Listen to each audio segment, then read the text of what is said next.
Thank you, everybody. We're going to start with the completion seminar of Camila. I would like to start by acknowledging the traditional owners of this land, the custodians of land with me today, the Wurundjeri people of the Kulin Nation, and pay my respects to their elders past and present, and the elders from other communities who may have been here today.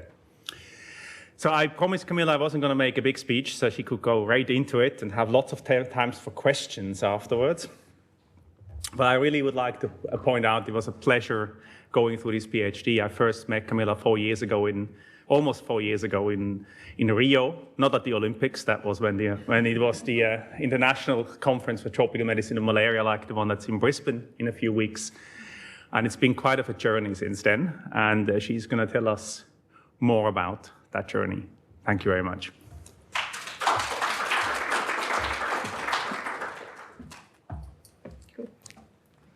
You forgot your phone? No. You can answer my calls. Yes. So thank you, Ivo, and thank you everyone for coming this afternoon. And today I'm going to talk about the antigenic targets of naturally acquired immunity to malaria. So malaria is an infectious disease caused by Plasmodium parasites transmitted by the bite of affected Anopheles mosquito. Among the 5 species that can cause malaria in humans, Plasmodium falciparum and Plasmodium vivax are the 2 most relevant. So recently, thanks to an increase in funding, populations at risk gained an unprecedented access to prevention, to diagnostics, and to treatment. So as a consequence of this, the incidence of malaria has decreased very dramatically. For example, in the regions of the Americas, shown in light blue, malaria incidence has decreased more than 80% since the 2000s. Similarly, the number of deaths caused by malaria have decreased more than 45% worldwide. So since the Second World War, a total of 27 countries and 2 territories have eliminated malaria. Now, thanks to this recent reduction in malaria incidence, another 35 countries are aiming to eliminate this disease by the year of 2030.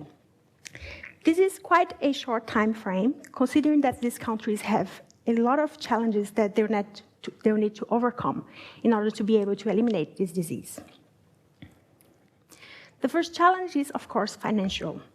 The amount of investment expected to be achieved for malaria in 2016 is the highest ever. But if you want to maintain the coverage of malaria interventions, such as insecticide-treated bed nets and indoor residual spraying, at the levels that they currently are, it's estimated that we would need an additional $600 million every year until 2030. Even if it was easy to raise all this money to maintain malaria interventions, mathematical models suggest that maintaining the coverage of these interventions at the levels that they currently are, shown in blue, could result in a little increase in malaria incidence because of things like loss of immunity, mosquito behavior, or climate change. To accelerate malaria eliminations, we would need to increase the coverage of populations at risk to more than 80 or more than 90%. Given that increasing this coverage would be both financially and operationally very difficult, the development of new and more effective interventions, represented by this red dashed line, is probably our best option. And you can see that it would have a huge impact on shortening the time and the costs necessary for elimination. If malaria interventions are interrupted, which has happened several times throughout history when funding was short or no longer available, malaria incidence will certainly go up again very quickly. Here we have examples of 12 Latin America countries, showing in all of them a very fast increase in malaria incidence as soon as the government had to stop spraying the houses with insecticides, represented by these pink bars. Another challenge is the fact that Plasmodium vivax is the parasite that predominates in 70% of the countries aiming to eliminate malaria. When Plasmodium vivax and Plasmodium falciparum coexist, as malaria interventions are intensified and the transmission decreases, the relative contribution of vivax to the remaining number of cases tends to increase because vivax is more resistant to vector control strategies than falciparum. Among other reasons, this happens because the mosquito that transmit vivax outside Africa, they tend to bite outdoors and earlier in the day, so sleeping under a bed net or spraying the houses with insecticide is just not as effective. Also because the vast majority of vivax infections are of very low parasitemia, so they are very difficult to detect and they are very difficult to treat. But more importantly, because vivax can form hypnozoites. These hypnozoites are dormant forms of the parasite in the liver that can reactivate later, causing new infections. In addition to these, there is also an increasing problem of mosquito resistance to the insecticide drugs used in bed nets and for indoor residual spraying. It has been reported in 60 countries last year. There's increasing parasite resistance to the drugs that we use to treat malaria infections. And for Plasmodium vivax, there's just one drug able to kill the dormant hypnozoites in the liver, which is the 8-aminoquinolines. Although parasite resistance to this drug is really rare, but it has been observed in Indonesia, this drug cannot be given to people with G6PD deficiency because they can't metabolize it and it can cause hemolysis. So there is a very urgent need for new tools that can help accelerate malaria elimination. In terms of money, the only intervention that is possibly more cost-effective than the vector controls or the drugs that we currently use is preventing malaria morbidity and mortality by vaccination. These red bars, however, they represent the estimated cost-effectiveness of a Plasmodium falciparum vaccine targeting the pre-erythrocytic stage with 85% efficacy and a 4-year decay rate. And unfortunately, this is quite different than the efficacy and the longevity that we have for our TSS, which is the most advanced malaria vaccine today. In the same context of developing new interventions to accelerate malaria elimination, there is an increasing interest in developing biomarkers of exposure or immunity to malaria. These biomarkers, they would indicate the population immune status, and they would, for example, help to identify individuals at risk of having infection or having clinical disease. They would be tremendously useful for malaria control programs, helping them to prioritize other interventions. And the reliable biomarker of immunity could also be very helpful in optimizing vaccine efficacy. For example, by indicating the need to change the dose in different age groups or different populations. So after repetitive Plasmodium infections, people living in endemic areas, they do develop natural immunity against malaria. This immunity that protects against severe disease in blue is achieved first, and later with more exposures, the individuals also become protected against clinical malaria and infections of high parasite density in red. This naturally acquired immunity, however, it's never sterilizing, and these people will continue to have infections, although they will very rarely develop any symptoms. The acquisition of immunity, it tends to occur much faster in areas where transmission is high, because, of course, people get bitten more often. And when transmission is really low, it may never be achieved. It's long known that antibodies have an important role in this immunity against malaria. But besides mediating protection, these antibodies, they also represent a marker of cumulative exposure to malaria that can be measured. And this brings me to the main objective of my PhD, which was to investigate well-known and novel falciparum and vivax proteins as targets of naturally acquired immunity and the association with exposure and immunity in young children in order to inform vaccine and biomarker development. So my talk today will have 4 parts. I will initially show you some results that we had on the reactivity study with a library of little study Plasmodium vivax proteins in order to identify new immunogenic proteins. In sequence, I'm going to talk about the investigation of members of the Plasmodium vivax reticulocyte binding protein family, or RBPs, as targets of immunity, the predicted protective efficacy that different combinations of antigens could provide, and to finish, I will very briefly show you some preliminary results that we have on antibody response to Plasmodium falciparum proteins and the association with risk of clinical disease. So the genome of Plasmodium vivax contains more than 5,000 genes encoding proteins. Several of these genes are conserved among different Plasmodium species. For example, this figure shows you regions of synteny across the 14 chromosomes of 6 Plasmodium species. But to date, however, only a handful of proteins have been studied as targets of immunity for Plasmodium vivax.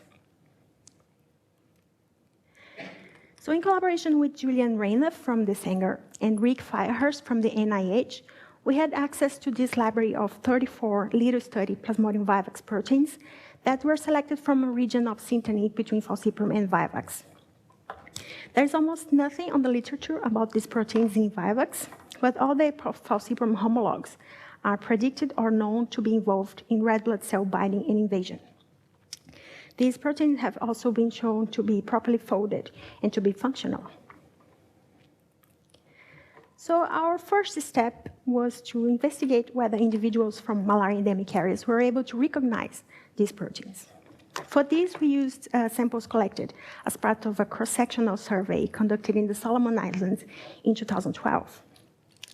Now, the regions where these individuals live in the Solomons has seen a decrease of more than 90% in the incidence of malaria in this last decade. So as a consequence of this, Plasmodium vivax prevalence was highly heterogeneous across the different villages. While some villages would have a vivax prevalence around 3%, in a village close, it would be as high as 40%.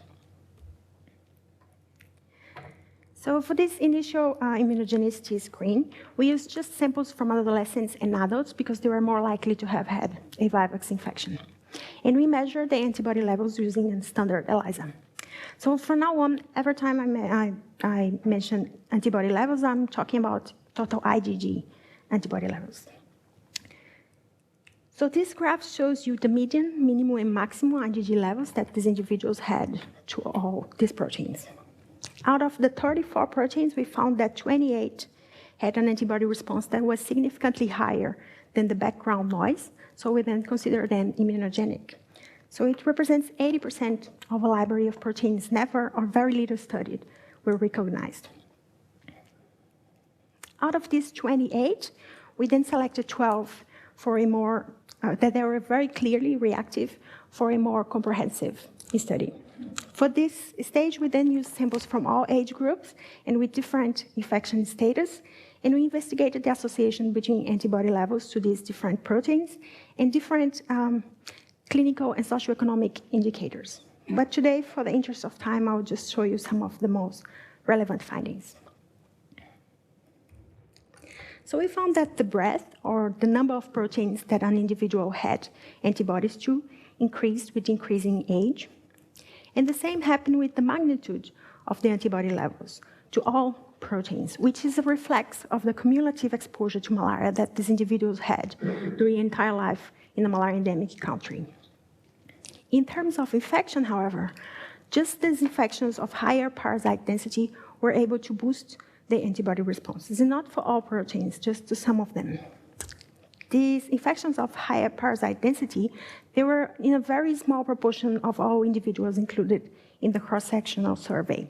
The majority of infections were asymptomatic and they were submicroscopic.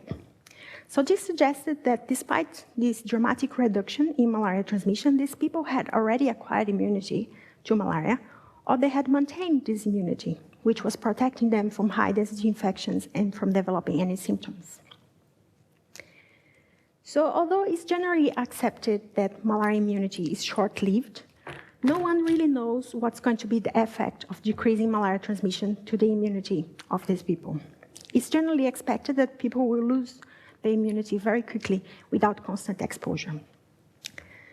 So you may remember this map showing you that as a consequence of decreased malaria transmission, vivax prevalence became very heterogeneous across the different villages.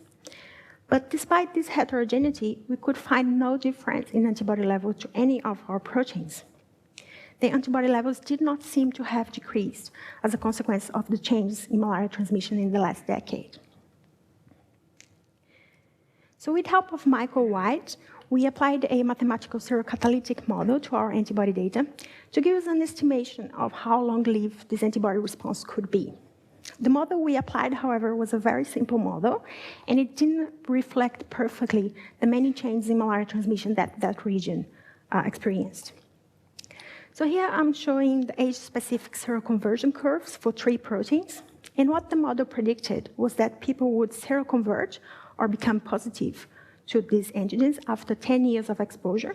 And you can see that after 20 years, the proportion of seropositive individuals reach a plateau because everyone would have so many antibodies that everyone will be seropositive.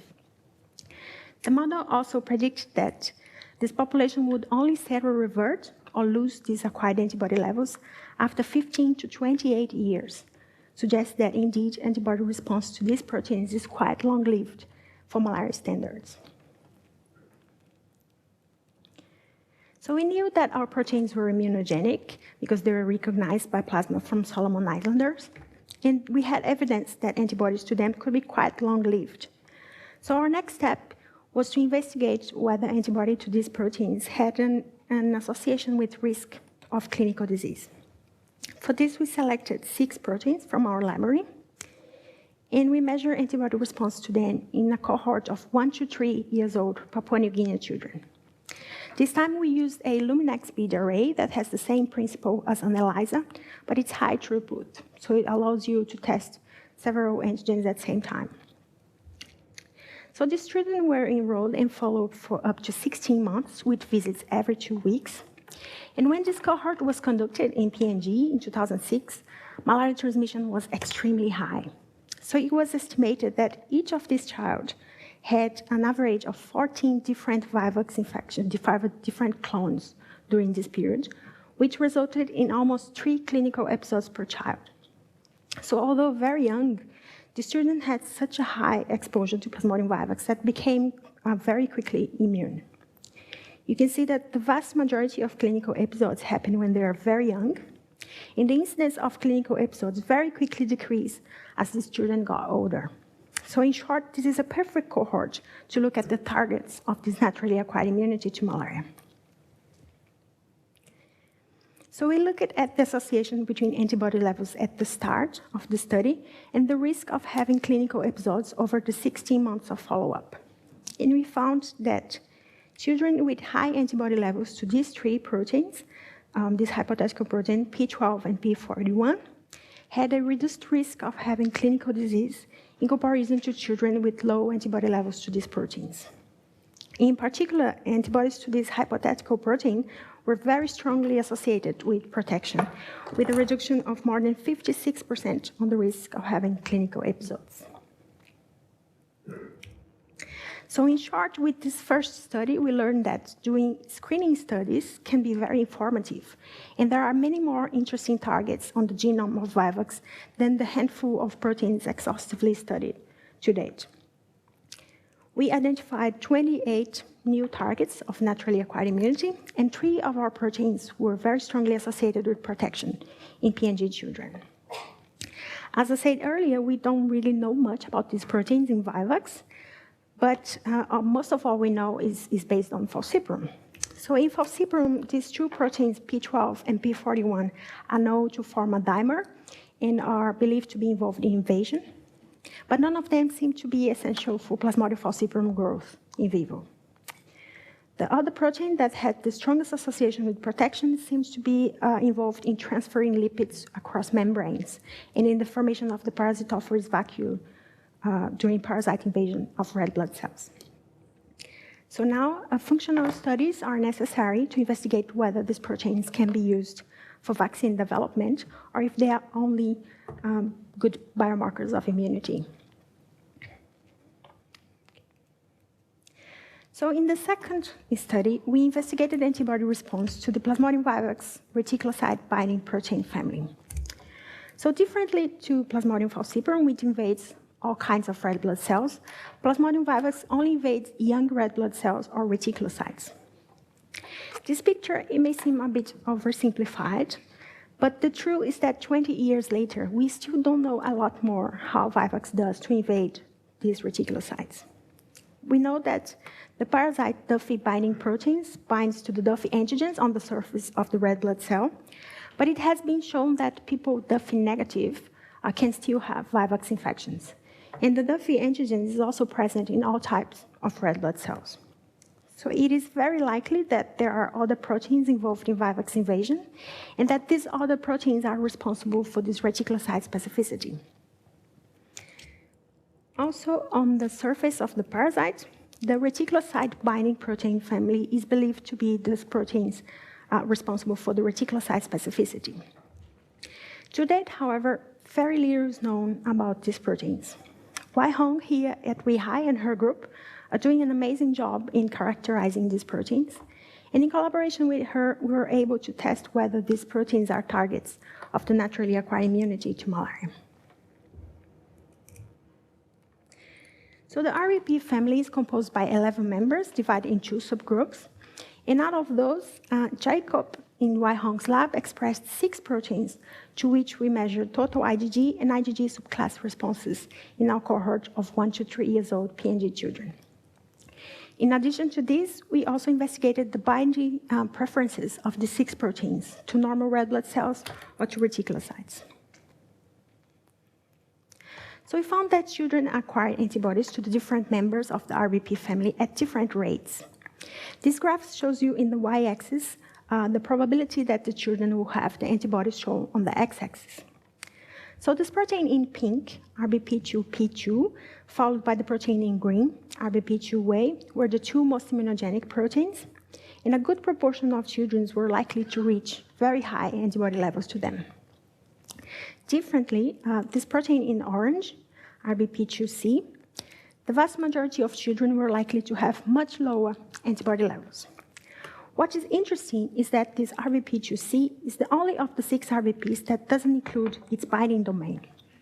So the fact that this protein without this region had a very limited immunogenicity suggests to us that the binding domain of the RBPs is an important target of the naturally acquired immunity. For the subclasses responses, these solid lines in this graph shows you a dilution series of the subclass responses that we found in PNG adults that we include in our assay as controls.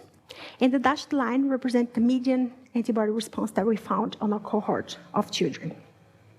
So first focusing on the adults, the solid lines, you can see that they had very high levels of IgG1 in green and IgG3 in blue to the 6 proteins.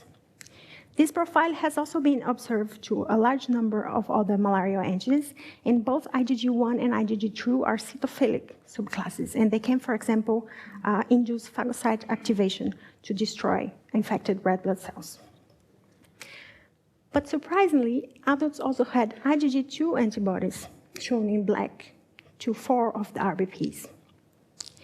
It's still not clear what's the effect of having IgG2, and while it has been shown to have a negative effect on the ability to develop effective immunity, IgG2 antibodies to some falciparum proteins have also been associated with reduced risk of infection. So we really don't know. So now focusing on children, the dashed lines, we found that they had dominant IgG1 to all RBPs with some IgG3, but none of them had IgG2. Interesting, for one protein, the dominant subclass response was different between children and adults. For this RBP1A, in adults it was IgG3, and in children it was IgG1, but there was some early evidence of switching to IgG3 with increasing in age. There's also not much known about switching antibody subclasses in malaria, but it has been observed to other proteins with increasing in age and increasing in transmission intensity. As IgG3 antibodies have been described as more effective in fixing and activating the complement, it may be related to a better capacity of the older immune system to develop an effective immunity. Neither the children nor the adults had IgG4 to any of the proteins. So when we look at the association between antibodies to these 6 RBPs and risk of disease, we found that high antibody levels to all of them were associated with some degree of protection. However, the antibody response to these proteins were very correlated with each other. So this can indicate 2 things. One, they were co-acquired when the parasite was exposed to the immune system during invasion, or they were cross-reacting, And the protection that we see for one protein is actually just a reflex of the protection given by antibodies to a completely different target. And this is, unfortunately, very difficult to differentiate. So WEHI also had some polyclonal antibodies against the RBPs that were produced by injecting rabbits with the different proteins. These plots show you the results of some Eliza assays where the plates were coated with the different RBPs and then exposed to the rabbit polyclonal antibodies. You can see very clearly that the rabbit antibodies very strongly recognize the specific proteins, but not the other RBPs.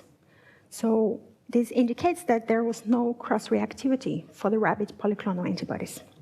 So based on these, we believe that it's also possible that the high correlation that we saw for the children is actually a result of co-acquisition and not cross-reactivity. So we also run a multivariate statistical model, including antibody response to all proteins, which can take into account the fact that these responses are very correlated. So in multivariate analysis, only the antibody response that best explain this protective effect that we see that will remain significant. So in our multivariate analysis, only antibodies to these two proteins, RBP1A and RBP2B, remain associated with protection against vivax clinical disease. For the subclass responses, it was IgG1 to these same two proteins that remain associated with protection, indicating that these two proteins are key targets of the naturally acquired immunity. So finally, Nick Lim, also from WEHI's lab, used a flow cytometry-based assay to test the preferences of the 6 RBPs to normal or to reticulocytes. Nick found that out of the 6 RBPs, only one RBP2B bound exclusively to the reticulocyte population in white. If you remember, this RBP2B was one of the 2 proteins that remained strongly associated with protection in our multivariate analysis. The other proteins, they will bind preferentially to normal red blood cells in black or to both normal and reticulocytes. So in summary of the second part, I showed you that the vivax RBP family is a key target of naturally acquired immunity to malaria. The RBP2B was the only protein to bind exclusively to reticulocytes, and the antibodies to these proteins were very strongly associated with protection in PNG children. In the literature, RBP1A, which was the other protein that remained associated with protection in our multivariate model, and RBP2C, which we could not test because we didn't include the binding region, were also described as reticulocyte-specific binders. This is not what we found in our assay, but it has also been described that these 2 proteins form a complex. So we believe that the formation of this complex is required for these proteins to bind to the reticulocyte. We found very interesting that RBP2C, without its binding domain, has a low immunogenicity, and antibodies to these proteins were also not very strongly associated with protection, which suggests that the binding domain is important for naturally acquired immunity. So it is possible that one or several of the RBP's binding domain could be good vaccine candidates, and it's also possible that combined antibody to different RBPs may have a synergistic or additive effect.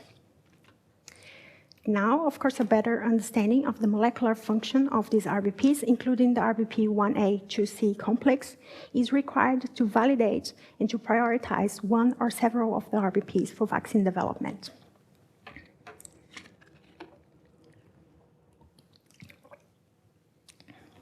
So in the third part of my talk, I'm going to talk about their findings in a much larger panel of vivax proteins. For this study, we put together the 6 proteins that we identified in our reactivity screen, the 6 RBPs, and in collaboration with Takafumi Tsuboi in Japan, we selected another 12 proteins bioinformatically based on stage-specific expression, presence of signal peptide, GPI anchor, or homology to known falciparum antigens. Together with EBP, which has been recently identified and shares several similarities with the Duffy body antigen, This forms our panel of novel or later-study Plasmodium vivax proteins. In addition to them, we also measure antibodies to other well-known Plasmodium vivax proteins, some of them vaccine candidates such as the Duffy binding protein and MSP1. So when we look at the association between antibodies to these 40 proteins and risk of clinical disease, we found that antibodies to a massive number of these proteins were associated with protection. Antibodies to more than 75% of these proteins were associated with reduced risk of vivax malaria in various degrees.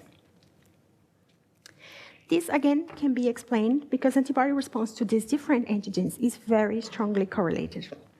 It's, again, almost impossible to differentiate what's co-acquisition and what is cross-reactivity, and it's very likely that some of these responses are just mirroring the protection given by antibodies to a totally different target. So if characterizing all these proteins by functional studies is really expensive, how can we down-select, or how can we prioritize proteins for further functional characterization? In the past, it has been largely done based on immunogenicity, and proteins that are very abundant or very immunogenic have been prioritized. This approach, unfortunately, resulted in several failures, and several vaccine studies have been discontinued.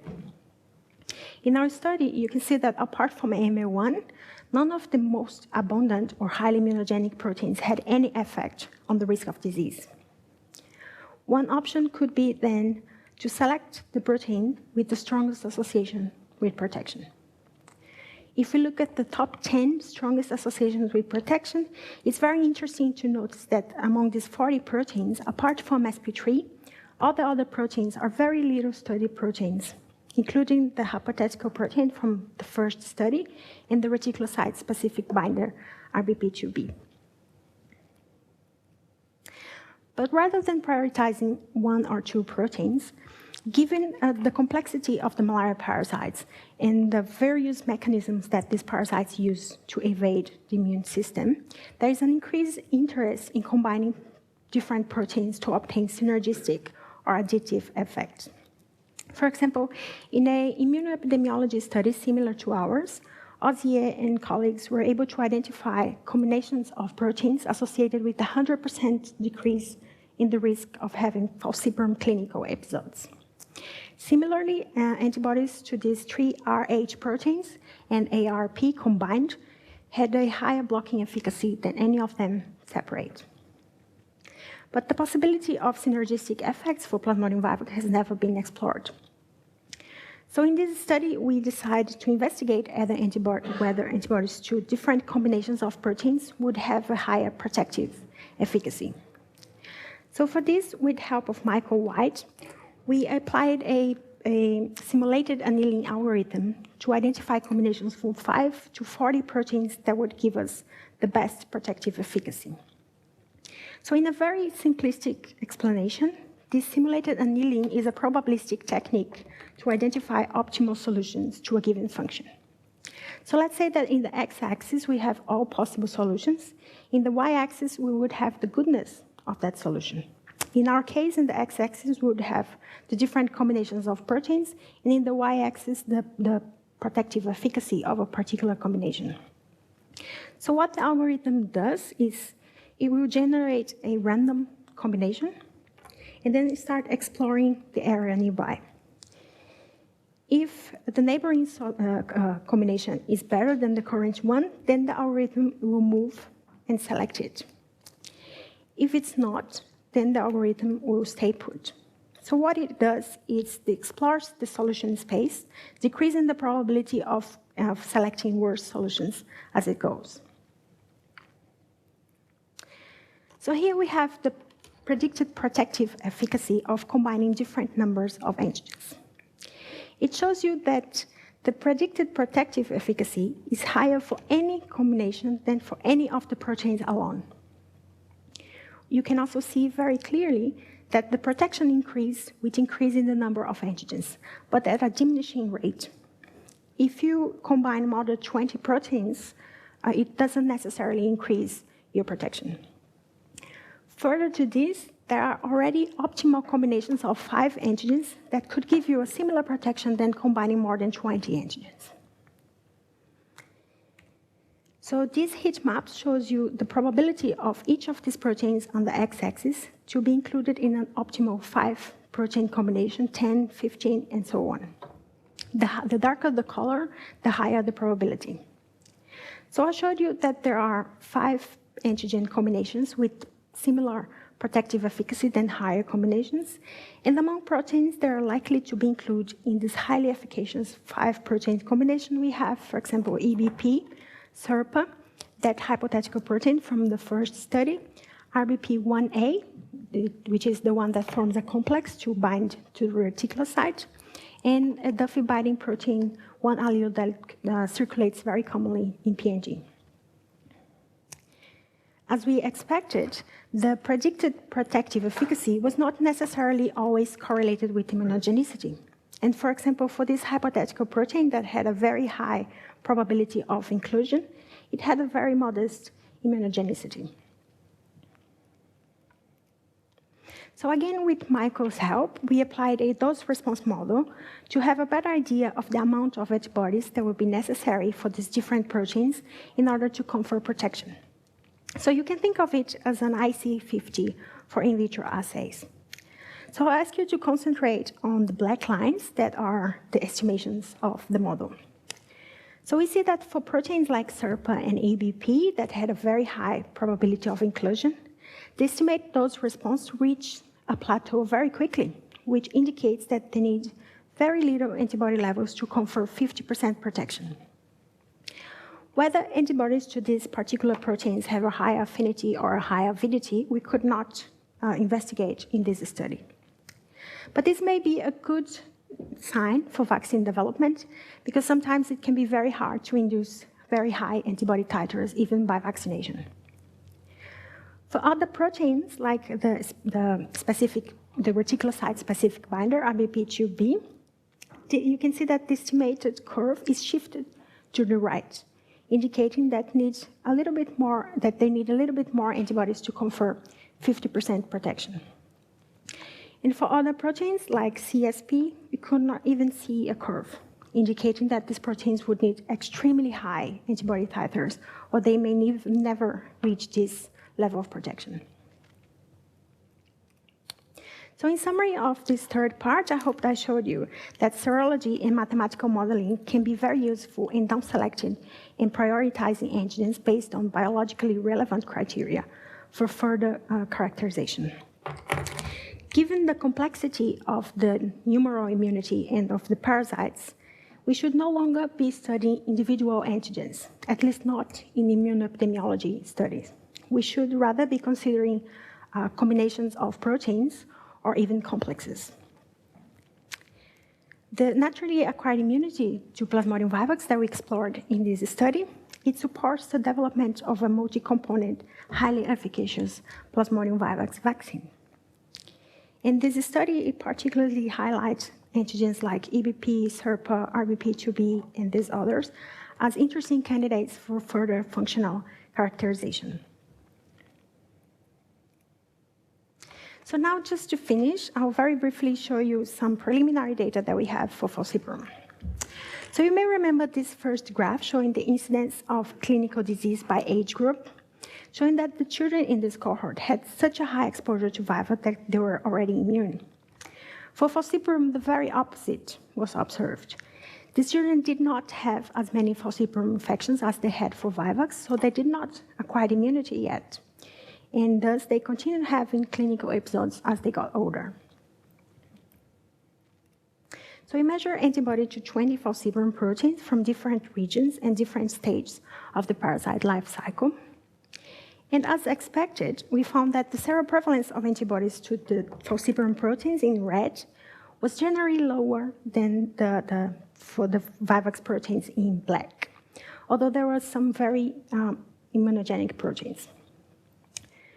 So it has been proposed that in young children, or those who had not had much exposure to malaria, their low antibody levels may act as a good predictor of exposure or risk of infection in clinical disease. As the children get older and they get more exposure, the antibody levels will increase. They'll reach a certain threshold that we still don't know, and the children will become immune.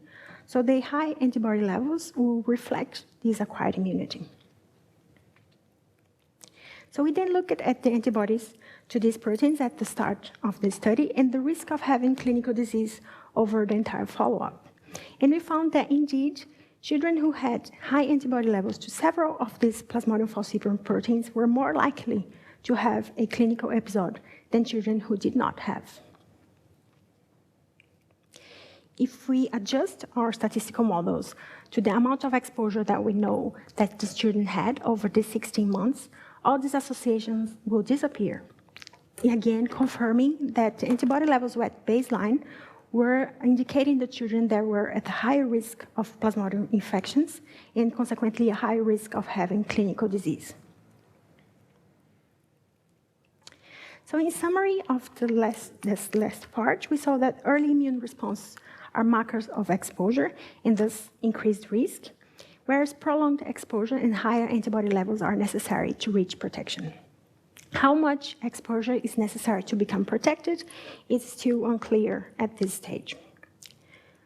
Whether a biomarker will indicate acquired immunity or increased risk is likely to be different in different age groups or different populations. So we really need a better characterization of the acquisition of immunity in other age groups to be able to select the proper biomarker for each of these groups. But serology can certainly be used to identify susceptible populations. It is more likely to be more useful for people with limited exposure or very young children or people in low transmission settings. So overall, serology can be useful to identify targets of immunity. We found several new immunogenic proteins, to down-select and to prioritize proteins for further functional studies, as well as to understand the acquisition of immunity. I'm sorry, forgot to click. The acquisition of immunity to malaria, especially this balance between exposure and immunity. But serology is especially used for vivax because a continuous in vitro system is still inexistent, and there are very few animal models. So any functional assay needs to be very well planned because it's very expensive and very difficult to do. Studies like ours, however, they are based on statistical associations. In the statistical associations, they don't necessarily mean causality. So these functional studies are completely essential to characterize the proteins that we identified in this study and to understand whether they can be used as vaccine targets or markers of immune status or a combination of both to help malaria control programs to eliminate this disease. So to finish, this is the most important slide of this presentation. This work was very, how can I say, it was very collaborative. So without the generosity and the willingness of every people here to collaborate, you could not have worked. So I want to thank my supervisors, Ivo and Louis, for the opportunity. And I did learn a lot, although sometimes I tell Ivo I didn't learn anything because he's a bit messy. So I want to thank my PhD committee, Wai Hong, Stephen, and Alan. I want to thank everyone in the Mueller and the Berry labs. You guys are too many to put all the names here, but you guys need to know that it's very important. And it's very good to have the nice relationship that we have. I put here just the three that were more closely helping in this project.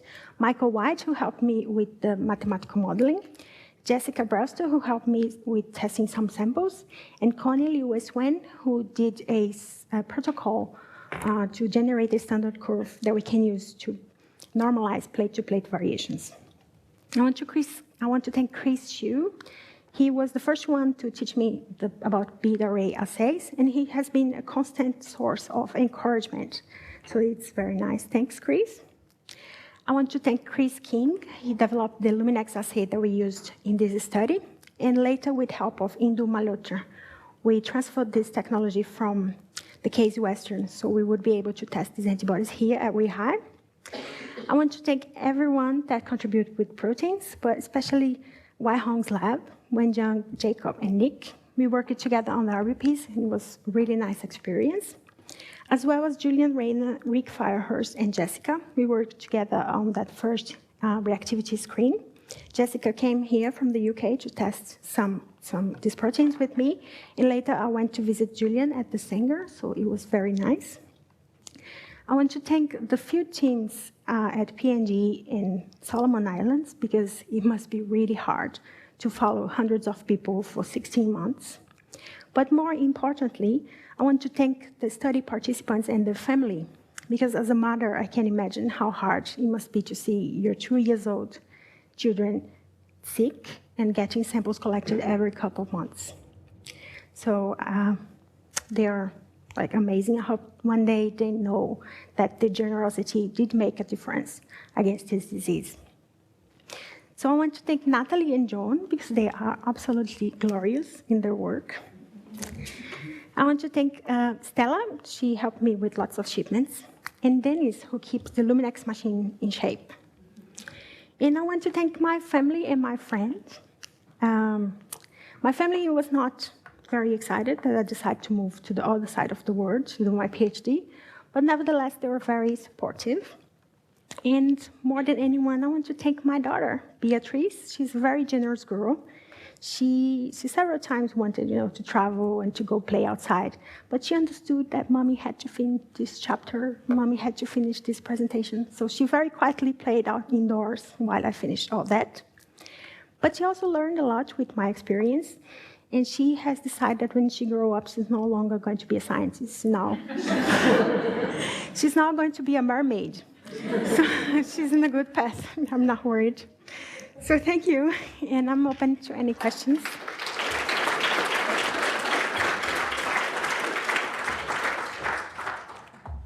Thank you very much, Camila. At least time for some questions, and it was really wonderful work. And I think you said you didn't learn much from me. I think it's a sign of a really good PhD student is that the supervisor learns as much from the student as the other way around. And I think I learned as much from you as you probably learned from me. So questions, please. Alan. Some of the antigens that are in your list are highly polymorphic, and I guess one example is AMA1. I think you're only using one allele type in your study.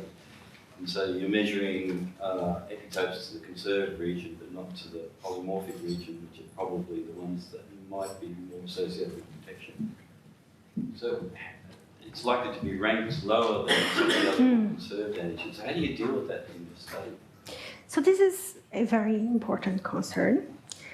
I can tell you two things. So it depends a lot on the protein. So we have different alleles of DBP. I don't know if you could see here. I went very quickly through that. But we have alleles of DBP of strains that are common in PNG and strains that are not circulating in PNG.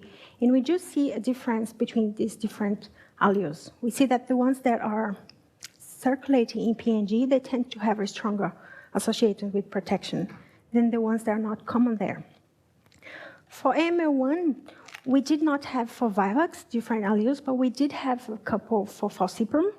And for AML1, I did not see much difference. So it really depends on the antigen. Hi, home. So I actually had a DBP overview question, but since Alan asked the polymorphic question, I'm going to ask you about the second set of proteins that I really love, which is the 6 cis proteins. And so Jessica's paper, she identified PF12 and PF41. And were there any of the 6 cis proteins on her array that was associated with protection? So in Jessica. So these proteins, they're actually all from her. They're actually all come from that paper. But she didn't look at association with protection. She just screened a Cambodia sera to see if they were reactive. And we did have differences in reactivity between the Solomons adults and the Cambodian people. Some proteins were recognized in one group, but not in the other. But there were very few, I think, a ROP3 protein, but not for the C6 proteins. They were recognized in both. Yeah, because what we're finding with the 6 cis proteins is that and together with the Burnett group, is that we do the growth assays without the presence of serum.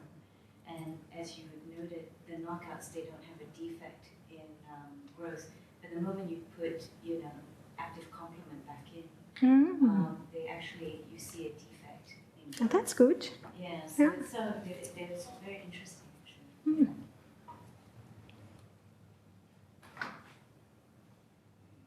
I'm just wondering in the early children whether they're all IgG1 responses or whether you see IgM responses that can be also diagnostic.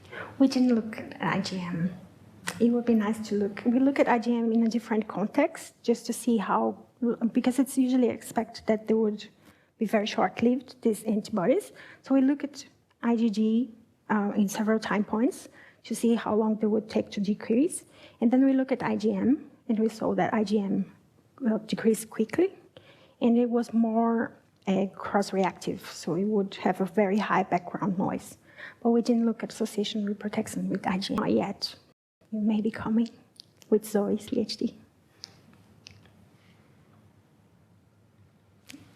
Just a technical question going all the way back to a couple of your first slides. So when you showed the gel of this panel of proteins, you made a statement that the proteins weren't very well studied, but that all of the ones in those gels were shown to be properly folded and function.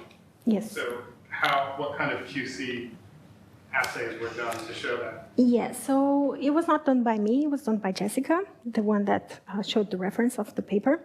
And she did for example, some heat inactivation. So she saw that these proteins were recognized by serum, and then after she inactivated it, they were not recognized anymore. So it's like they had conformational epitopes that were destroyed by the heating. And she also was able to find protein-protein interactions. So she found in vivax that P12, P41, they do interact with each other. And she found interactions that are already known, I think, between MSP7 and another protein. So it kind of indicates you that they were functional.